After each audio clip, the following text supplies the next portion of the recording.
Jake Hatch of Locked On Cougars. Here's where things have been so interesting in the BYU NIL conversation. There is a very clear, explicit relationship between BYU and the Church of Jesus Christ of Latter-day Saints.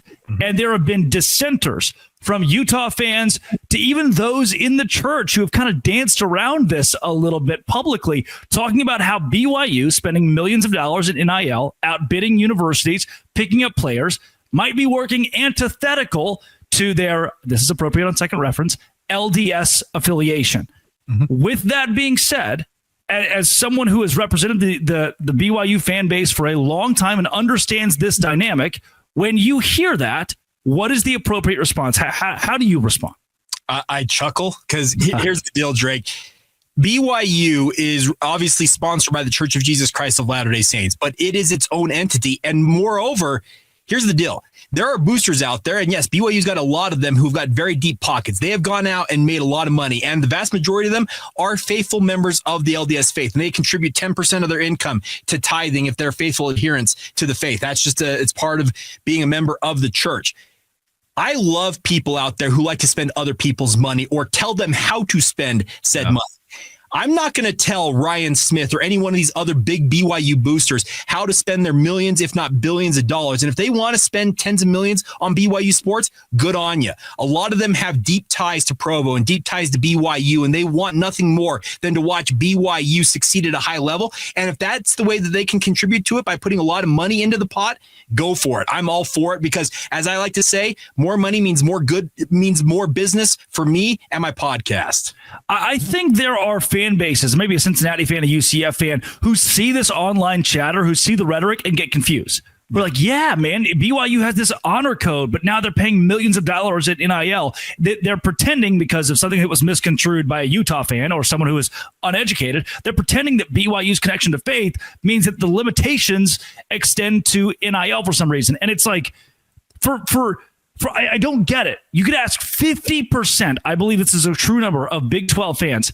Can BYU fans have caffeine? They would say no. Can they sell it at the stadium? No. Can they watch TV or movies? No, right? There's so many common misconceptions about the LDS faith that Big 12 fans have had to learn. And I get it. You're from Groesbeck, Texas. Yes. You grew up rooting for Texas Tech. I understand where that guy's coming from. All he knows about BYU, he probably read on Twitter. This feels like just another broad, common misconception. Yeah, I agree. We're not Liberty. Let's put it that way. Liberty and the evangelicals, they got a whole different list of rules than BYU has. Yes, BYU has pretty stringent rules. Essentially, it's no premarital sex, no alcohol, don't do drugs, and essentially live a clean, chaste life. That's what the BYU Honor Code is here for, Drake. But guess what? They sell caffeine on campus, everybody. There's fully leaded Cokes, Dr. Peppers, whatever you want to drink. It's there on campus. You're right. There is a lot of misconceptions out there because a lot of people, the LDS community and the LDS population it's like a footnote in the overall U.S. community. There's roughly 6 to 7 million members in the United States, which has 330 million people in it. So there are a lot of people out there that have probably never met a member of the Church of Jesus Christ of Latter-day Saints. And yes, they're seeing the online rhetoric between BYU and Utah fans. And yes, they're getting it misconstrued as to what BYU requires of its students, its athletes, and even members of the LDS faith as well. So I completely understand the misconceptions and feeling like, hey, I'm confused on why BYU is doing this when we're hearing that it's going like this on the other side. Simply put, BYU's in it to win it, and if it requires funding some money, they have boosters who are willing to foot the bill, and at the same time, BYU will hold to its mission, and that is to educate the next generation of students and keep them as faithful as they can when it comes to LDS faith. My question is, the Big 12 has a lot of schools in the Bible Belt. The Big 12 has a lot of fan bases that subscribe to some sort of faith here. If you're a Baylor or even a school like Texas Tech, like UCF, and you're, for whatever reason, your university took clean, normal money, just like, here is $10 million for NIL, and for whatever reason, you're like, yep, we love God, so you keep that money of yours, or if it's something as nominal as like, well, we feel like we would feel guilty if we took your money and put it toward our athletics. That's what a UCF would say. It's the equivalent in my brain. This just seems, if you boil it down to that, silly to me. It is silly. Here's the deal. A lot of fan bases, one in particular that's 40 miles north of Provo, speaking of Utah, they're upset that their donor base is not funding Utah athletics to the level that BYU has its donor base funding it. And the fact that BYU is having success and they've stolen a couple of players from Utah in their eyes over the past recruiting cycle, Keanu Tanavasa, Carson Ryan, the two names that they like to shove in BYU fans' faces. They went to war for Oklahoma State when it came to the Justin Kirkland deal, even though Oklahoma State fans and our good friend Cody Stovall were like, dude, it's part of everyday life in this new world of college sports. It's jealousy. And here's the other thing about this.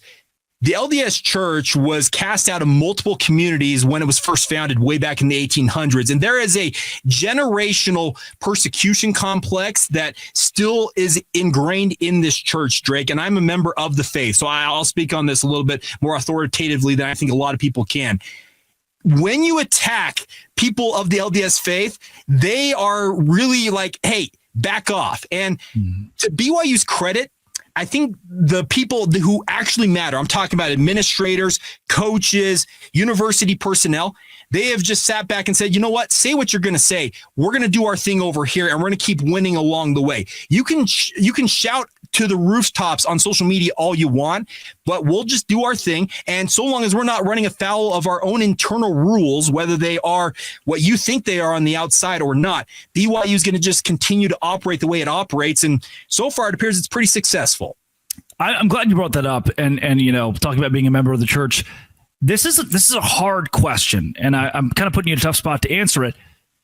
To me, as someone of faith, I've always viewed, like I went to Baylor Baptist School. I've always viewed the better Baylor is, the more people understand, hey, the largest Baptist university in the world is at the forefront of college athletics. That is spreading a mission that goes further than I like to see my team do good.